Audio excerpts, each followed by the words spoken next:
5 minutos del Espíritu Santo. 9 de septiembre. Espíritu Santo, tú eres Dios.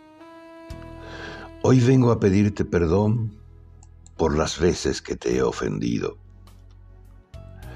Confío en tu misericordia sin límites, en tu compasión que nunca se acaba, y te pido que me perdones por mis caídas, porque no fui más generoso, porque no siempre me entregué con alegría, porque me dejé llevar por la negatividad o la tristeza, porque en mi interior alimenté algún desprecio y rechazo hacia otras personas.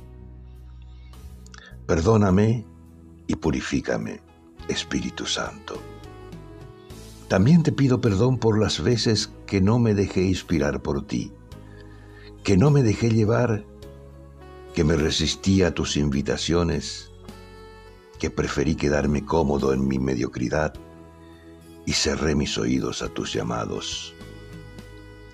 Te pido perdón sabiendo que me darás la gracia para volver a comenzar, para seguir intentando los cambios que me propones en mi interior.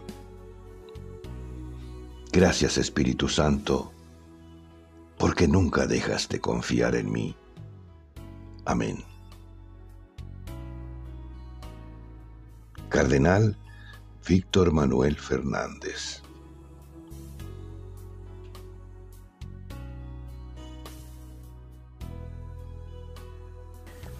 ¿Te gustó el video? Danos un like, un dedito hacia arriba porque te gustó.